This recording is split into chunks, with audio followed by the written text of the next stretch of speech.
Hello, everyone, and welcome to my podcast. I've been teaching law for the last 30 years, and I would like to share with you some experiences on topics such as writing and doing research in English, such as teaching abroad, and such as also how to introduce art in the classroom. Welcome, all of you, to the English season of my podcast called I Teach It My Way.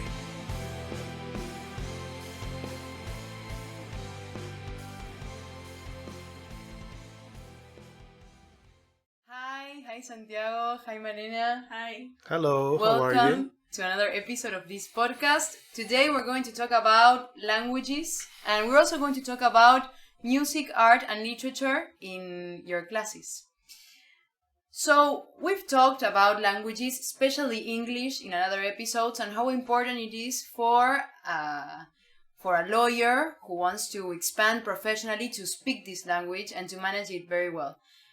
But now I would like to ask you, how many languages do you speak and how many languages do you recommend someone else to speak? Great.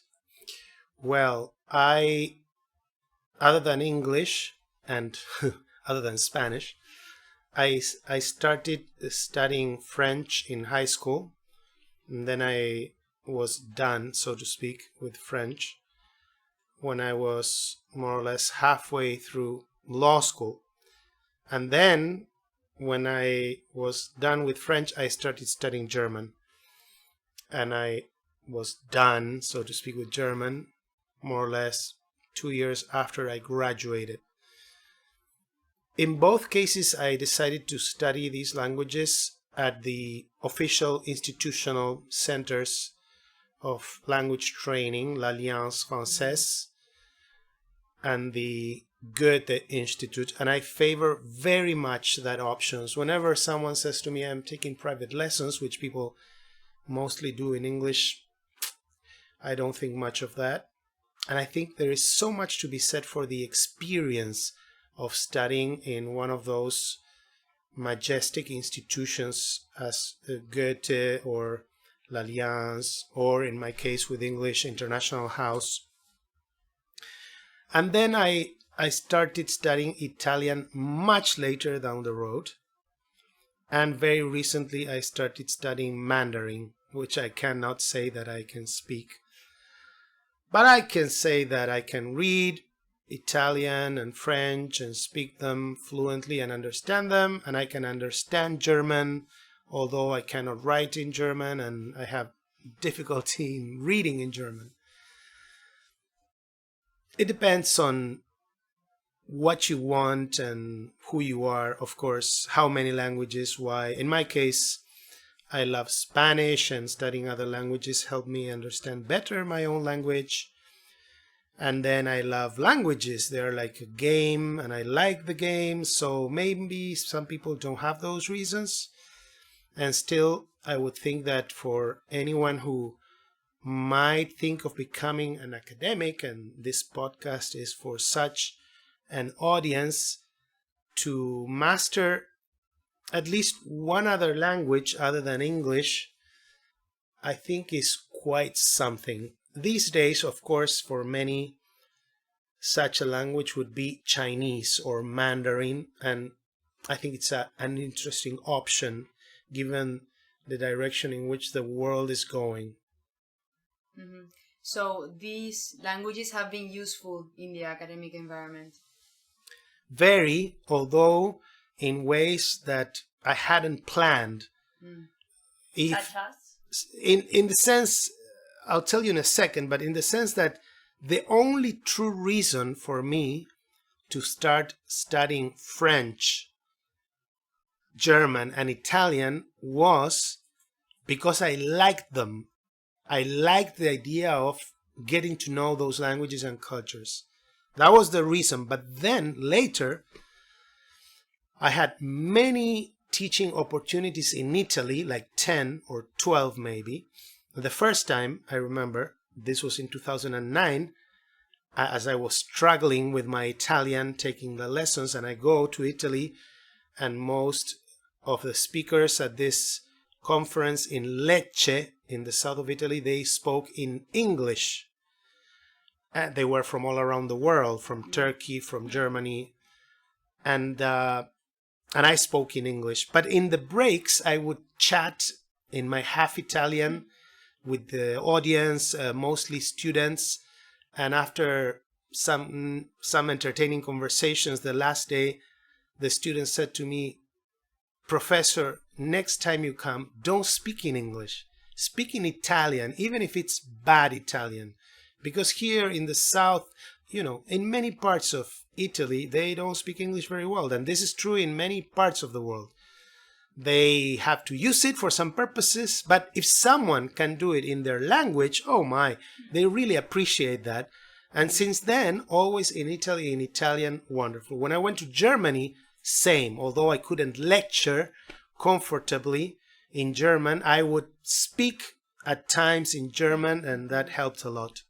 And what about the advantages and disadvantages of learning many languages? I mean, it takes a lot of time, but you enjoy it, so it's definitely something positive in your life, studying many languages. It's worth it. Yes, it is worth it, I think. It takes time, but if you are an academic, what you have is time.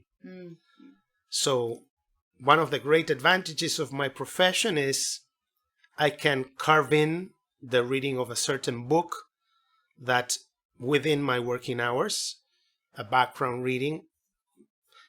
If I can carve in 2 hours to go to an institute, walk there within my working hours to study a language. By way of contrast, some other people who would go at 6:30 p.m. to Italian lessons or German lessons, they came very tired from a law firm. They had less time to do the homework. So I would say that the study of a language or of a couple of languages, anyone can do it, but it's especially a good opportunity and possibility for someone in academia. Okay. In fact, many a time you can study the language in your own university, which, as I told you, I prefer not to do, but that makes it even easier. And did this help you land a certain job or any job at all? Well, I think for some of those lectures in Italy, absolutely, yes. Of course, when we talk about English, I work in English, teaching in English 2 months a year for the last 20 years. It would have been impossible if I didn't, Yeah. And I mean, regarding your classes, you are not one to stick to traditional only teaching methods. You often incorporate art and literature into your lectures. So how do you do that? And when did you start? I had like a vision one time as I was writing. I sometimes write for our leading cultural national newspaper, La Nación, which is like an equivalent to the New York Times, you could say, in many ways. And I was writing one of these op-eds, opinion articles there, non-legal, on a reflection on this notion that I have many students that are potential artists, and they were a bit of an artist in school, in primary, secondary. Maybe they were drawers, painters, they wrote poems, essays, they did flute or piano. Then they come to study law or any other degree for that matter, or almost any, and all of that fizzles out, dies, and now the person becomes like a robot of sorts. And I was sorry to see this, and I saw this a bit reflected in the title of that movie, Dead Poets Society. So I wrote this article for La Nación called Dead Poets Society, where I said that it was a responsibility for us teachers to try to accommodate the children artists. Everyone has an artistic inclination, more or less, more repressed, more fostered, but some students have a great artistic inclination, and I took it to me to discover them every year. So that's how I started the writing project, the workshop. That's how I started the magazine for students, Sed Contra. That's how I started music in the classroom, where I would say, as I learned from a friend, is it true that you can play such an instrument? The person would blush and say, yes. Could you please bring it next class and you perform for all of us during a break? And this I did many times. And then, of course, the drawings, which is probably like the biggest aspect of my using art in the classroom. So where do we start? Before moving on to, we have an interview Oh, from Carolina Colombo. I'm sure I remember know. Carolina. But before, you said that you have a magazine for students. Yes. Sed Contra. Yes. We know it's in Spanish, but does it have an English version? Do you plan to make one? No, I don't plan to make one because there is one.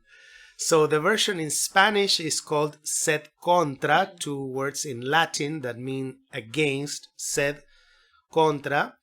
And it started, again, as I was saying to you, when I started to realize that among my students, there were many who wrote really very, very well. So I would ask them, have you ever written before? And they all said the same. Yes, I wrote in high school. Like I think maybe you, right? But this was almost 20 years ago that I had someone like you who would write stories in high school. And I say to them now in first year of law school, this was then, and I said, no, now I'm not writing anymore. Now I'm doing civil law, criminal law. And I said, no, this can't be. So we gathered 16 of those students at a dinner at my parents' house, and we started this magazine where all potentially frustrated artistic writers became artistic writers. So it was a magazine, Sed Contra, run fully by law students who would write and publish there only on non-law issues. Poems, stories, essays, humor, interviews, and it's still going on. It's been quite an adventure. I think around 400 students have already written for Sed Contra, and I'm very pleased with that. And maybe like 7 years ago or so, Vision Sifuma in Kenya and a group of students with her, they started an African brand of Sed Contra called Sed Africa in English, and it's the same. They are law students that have been taught by me in the past, and they publish there their non-legal writings. It's only for non-legal writings? Only. We've never published legal stuff. For that, you have already got many magazines and journals. And do you see good results by this method of incorporating art and literature to your classes? Meaning in the law aspect of things. Well, maybe, I don't know. I'm not one to judge that, but I would hope that a result would be that some people don't kill themselves like in the movie Dead Poets Society, and they can still be, it's like a joke what I said, but more or less. So they can still be lawyers, successful lawyers, but a little bit like Jekyll and Hyde, have another life where they publish in this magazine, or they paint, or they play this instrument. A way to express their artistic Yes, style. not that people need me to do that. No. But my responsibility in law school is to try to encourage them not to drown that and suppress it, which happens all the time. How did you come up with this method? I mean, not come up because we've talked a bit about that, but how was the first time you used it? Well, the method of using drawings in class, so now we move from writing artistically to drawing. I did it in the first time I did it in Argentina, although it really thrived in Kenya.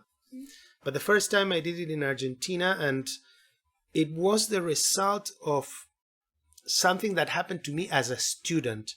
So when you teach, when you try to be a good professor, many times what you do is you try to incorporate what you realize that worked for you as a student. which is very fair. Why would you do something else? People are similar. And I was a student at the Goethe Institute, and my professor used drawings to teach. One time, for example, he wanted to explain something, and he did a drawing on the board, and it boom, dawned on us like in 30 seconds. And I thought maybe separation of powers, for example, can be taught like this through a drawing. Just to give an example. Or you could say judicial review or a certain constitutional right. But the way I did it, in my case, unlike my German language professor, in my case, it wasn't for me to draw, but for the students to draw. So the first time I told them, next time you will all have to make a drawing in class of the concept of separation of powers. And they all had to bring their big piece of paper with their markers and their pens, and we went to a suitable place, and they were on the floor like in school. Oh, that's and really nice. yes, and some were thrilled. The artists, now that's when the artists were unveiled, because now everyone realized that they had 4 or 5, always many, in the class who were truly amazing as drawers. Most they weren't, and I would tell them, don't you worry, this is not about who is Van Gogh, but rather who can convey better a concept visually without words. To give them some incentive, I thought I would make from time to time, maybe twice a year, a contest, a competition, where the drawings would be exhibited like on the floor, and then with my teaching assistants we would select half, the best half, then we would go to the final 3 like a podium, and then a prize, and there was a special prize, a scholarship. Have you ever heard about that? I was about to ask you how that opportunity of that scholarship that we will talk a little bit later on with the interview, how did it come up? Oh, I used to receive an envelope every year from some American guys in Prague, in the Czech Republic, with a poster inside about a youth leadership conference in Prague. And actually, the envelope initially arrived at the reception of the university, and no one knew what to do with it. Maybe because it was in English, someone said to me, you want to inspect this, take care of this? No one wanted it.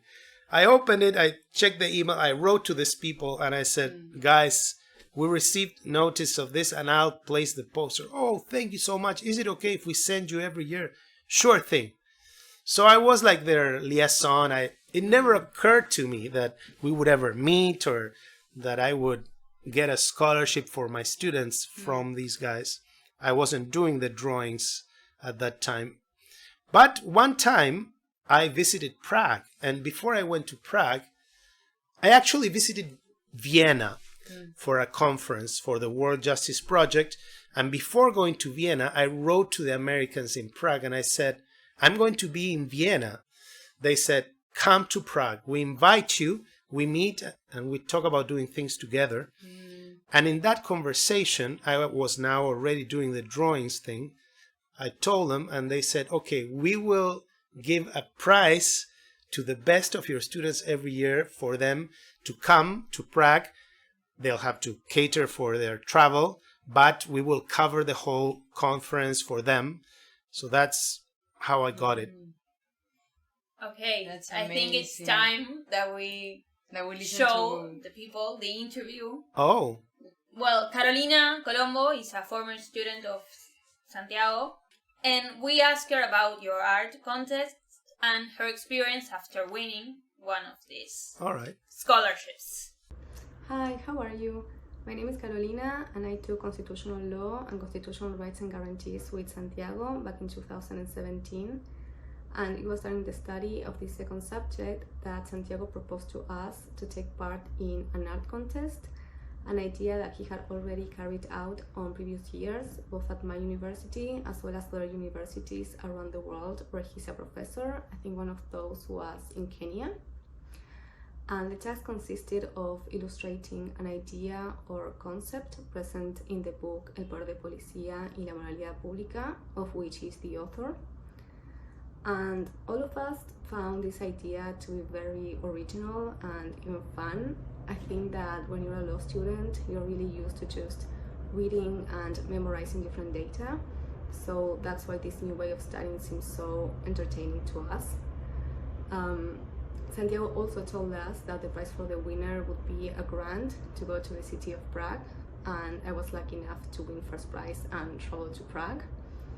The grant itself consisted of attending a one-week World Politics conference for university students from all over the world, and it was amazing for many different reasons, but mainly because you learn a lot of things, both academic as well as social and cultural, because you're in constant contact with people of different nationalities. Like, for example, in my case, I made friends with people from India, Malaysia, Singapore, Australia, the US, like really from all over the world, and luckily I'm still in touch with a lot of them.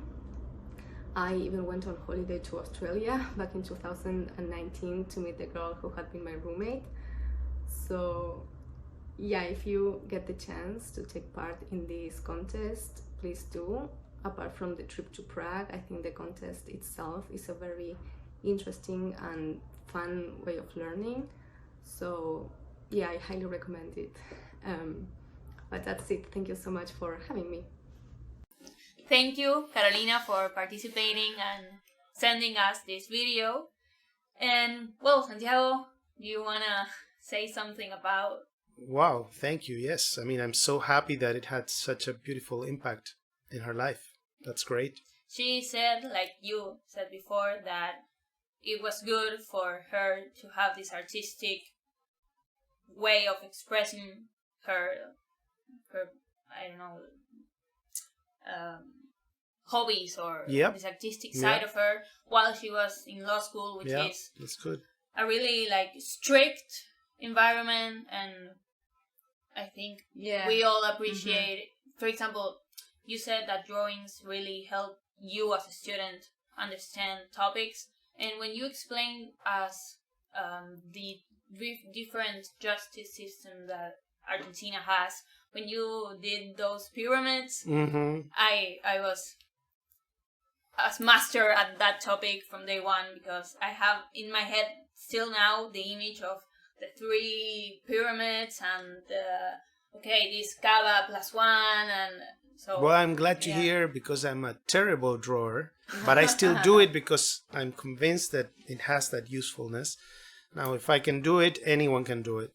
Yes, and something that simple like doing a pyramid, it goes a long, long way. Good. So we could say here that your students enjoy very much this task that you ask them to do. Great.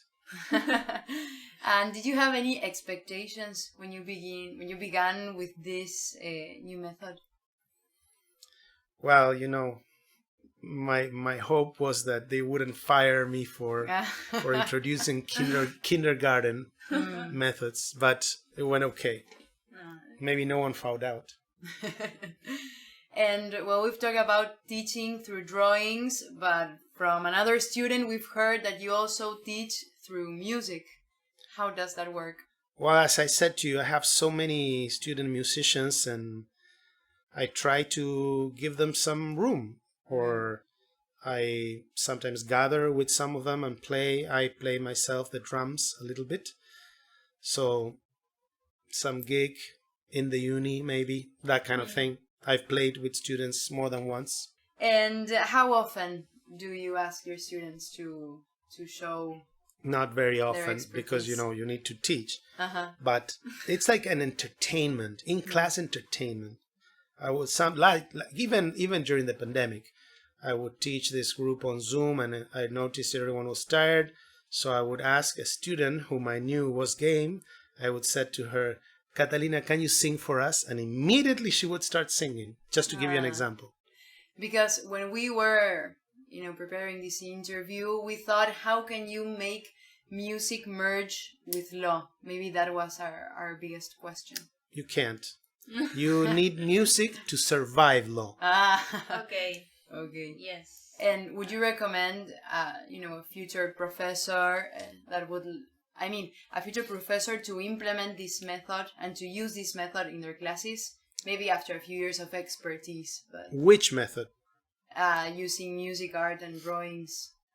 Yes, because he will always have, or she will always have, student artists.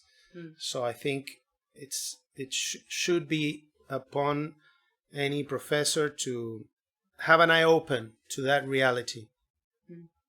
So we talked to Wandia Yes. from Kenya. She sent us an interview, a small video answering a couple of questions. More or less like Carolina and like other guests we've had in this podcast.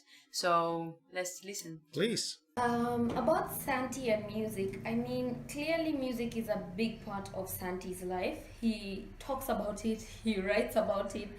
He generally just shares his love of music with the people around him. His whole 50th birthday celebrations were centered around music and musical performances and sharing that with the people that he loves the most. Santi did make his students sing in class. I remember that if you showed up late to one of Santi's classes, right at the start you'd have to pick whether you'd like to sing or dance. So you'd essentially be picking your poison, and typically you'd do that at the end of the class. But outside of this, any Santi-led event had some sort of artistic performances within them. So for example, the Sweet 16 competitions either had people showcasing their musical talents, their poetry prowess, their instrumental skills. So all kinds of arts he was very open to and was very happy to let people showcase themselves. But Santi and I did perform as a duo most of the times that he was in Nairobi. I remember this started very early on in my university journey, and he asked within a class if anyone could play the piano, and I said that I could, and so we performed at so many places. We performed at Strathmore events, we performed to classes that he was teaching without musical accompaniment. And there's video of this. We performed at a play, if you remember correctly, Santi. We were the opening act for a play that we were invited to. And I also performed alongside Santi at his 50th birthday celebrations. And the song we loved to perform the most was I Don't Like Mondays. So we see here that your students really enjoy music as well, but we would like to know, what is the Sweet 16 competition? Oh, this is in Kenya, where I typically would teach 75 students. They would all draw so as to decide who gets to go to Prague. And I would start with that initial cut of 16 out of the 75. The Sweet 16 was the joke. Then from 16 to 8, from 8 to 3, and then the winner. And there is a video in YouTube for each one of the contests in Kenya. Okay, this is perfect that you mentioned YouTube, because we wanted to ask you about your YouTube channels. Yes. Who administrates them, and what can people expect to see? So there are 2 YouTube channels. Fittingly enough for our episode today, one of them is called Artistic Videos. And you can find their performances with Wandia. You can find the Sweet 16 contests. You can find performances by the students, dancing by the students in Kenya. There are artistic videos in Argentina as well. There are book launches and things like that. And then you have the academic channel, where you have basically my lectures from different parts of the world. I think there are roughly like 100 videos in each channel. Lucas Aval has been helping me forever with this. I don't even know how to upload a video. He told me the other day that my interview to Professor John Finnis on how to write a doctoral thesis is the one that has been most downloaded, but I don't know. I don't follow that very much. I'm very grateful though to those who helped me. Well, I think that we have reached the end of this episode. Thank you so much, Santiago. Always a pleasure to talk to both of you. Thank you. For having Thank you, me guys. here. Thank you. And thank you again, Carolina and Wandia, for Absolutely. putting the time and Absolutely. sending us the videos. So we'll see everyone on the next podcast. Thank Bye. you. Bye. Bye. Thank you.